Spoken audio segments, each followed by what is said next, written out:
যতবার ঘটনা ঘটেছে ততবার দেখা গেছে গাফিলতি আছেই কারো না কারো হাত।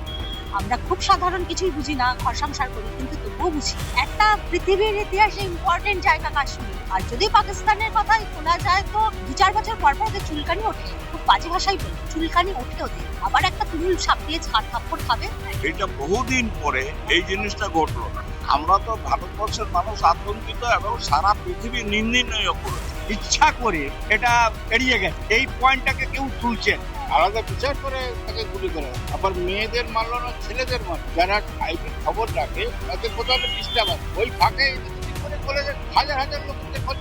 এবারে তুমি দেখো, এখানে এসে সে বসবাস করেছে অনেকদিন, তারপরে এই ঘটনা ঘটে। আবারও রক্তাক্ত হলো ভূস্বর্গ কাশ্মীর।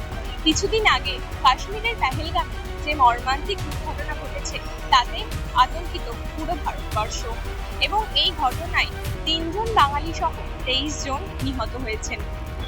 এই ঘটনার জন্য সাধারণ মানুষের মধ্যে বিভিন্ন রকম প্রশ্ন উঠছে, শুনবো তারা কি বলছে। বিষয়টা হচ্ছে কাশ্মীর আমাদের মতন দেশে একটা অর্থনীতির উপর খুব বিশাল প্রভাব ফেলে। প্রচুর লোকের রুজি রোজগার, যেহেতু পর্যটন কেন্দ্র, এই যে একটা ভয়ে ভীতি এসে গেল, লোক কম যাবে। খুব সাধারণ স্তরে যারা ধরো এই যে রাস্তা ধারে যারা চা বিক্রি করছে, ফুল বিক্রি করছে, শীতের জিনিসপত্র বিক্রি করছে, তারা কতভাবে এফেক্ট হচ্ছে বুঝতে পারছো? 1 নম্বর কথা। 2 নম্বর কথা হচ্ছে একটা তো ইম্পর্টেন্স জায়গা সিকিউরিটি নেই কেন? কি আছে এর মধ্যে? যতবার ঘটনা ঘটেছে ততবার দেখা গেছে গাফিলতি আছেই কারো না কারো হাত। আমরা খুব সাধারণ কিছুই বুঝি না, ঘর সংসার করি, কিন্তু তবুও বুঝি একটা পৃথিবীর ইতিহাসে ইম্পর্টেন্ট জায়গা কাশ্মীর। সেখানে না নিশ্চয়ই যাবো, কেন যাবো না? ভবিষ্যৎ কে বলতে পারে কি হয়। অনেকবার হামলা হয়েছে, কাশ্মীর হামলা। আর যদি পাকিস্তানের কথাই তোলা যায় তো 2-4 বছর পর পর ওদের চুলকানি ওঠে, খুব বাজে ভাষাই বলি, চুলকানি ওঠে ওদের। আবার একটা তুমুল সাপ দিয়ে ঝাড় থাপ্পড় খাবে। হ্যাঁ নিশ্চয়ই, স্টেপ নেওয়া খুব দরকার, খুব দরকার। আগের বার যখন ঘটনাটা ঘটেছিল তারপরে তো 2 বছর কি 3 বছর হলে একটু গ্যাপ ছিল, দরকার একটা ধাক, খুব দরকার। এটা তো সেই রাজনীতিকে দিয়ে চলে যাচ্ছে। হ্যাঁ, কিন্তু এই যে কাশ্মীরের যে ভয়াবহ অবস্থা, আজ পর্যটক যদি না যায়, ওখানকার মানুষ না খেয়ে মরে, ওইটাই ওদের নির্ভরশীল হচ্ছে পর্যটক নিয়ে। ওরা তো বারবার বলেছে, আর মোদী সরকার তো বলেছে যে পাকিস্তানকে টার্গেট করে, এবং ওদের হুঁশিয়ার দিয়েছে তোমাদের জল টল সমস্ত আমরা বন্ধ করে দিলাম। ওদের আর জল টল দেওয়া হবে। হ্যাঁ, 48 ঘন্টার মধ্যে ভারতবর্ষ থেকে চলে যাবে, এইটাই মোদী সরকার বলেছে।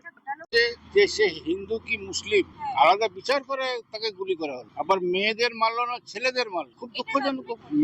এখন ব্যাপার হচ্ছে এটা একটা সন্ত্রাসবাদী দল, এদের তো কোনদিন তো আর বলা যাবে না। এবং কাশ্মীরের লোকও জড়িত আছে। কাশ্মীরের লোক 2 জন জড়িত আছে, 2 জন পাকিস্তান থেকে আর 2 জন এখানের লোক আছে। এখন তাদের খোঁজা হচ্ছে, খুঁজে পাচ্ছে না, এবং ঘোড়ায় করে সেটা মানে ঘোড়াটা কোথায় পেলো? আমাদের কাশ্মীরের লোক।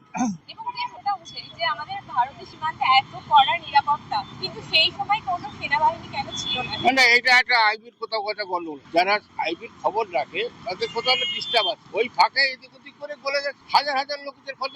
এবারে তুমি দেখো, এখানে এসে সে বসবাস করেছে অনেকদিন, তারপরে এই ঘটনা ঘটে। অত বড় কাশ্মীর জম্মু কাশ্মীরে অনেকদিন ধরে মিলিটারি আছে, পুলিশ ফোর্স আছে, কিন্তু ওই দিন ওইখানে ফোর্স ছিল না কেন? এটা একটা প্রশ্ন। ওইখানে ফোর্স তো থাকা উচিত, পুলিশও ছিল না কেন? পুলিশ থাকবে না কেন? ওই এলাকার তো সবসময় গন্ডগোল হয়ে থাকে, কিন্তু ইচ্ছা করে এটা এড়িয়ে গেছে, এই পয়েন্টটাকে কেউ তুলছেন। এই পয়েন্টটা মেন পয়েন্ট। এখন সরকার বলছে আমি অ্যাকশন দিচ্ছি, ও করছি, কিন্তু প্রশ্ন আছে কি অ্যাকশন নেবে?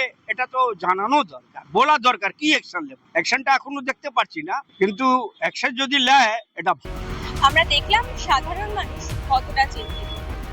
ক্যামেরায় কোয়েল রায়ের সাথে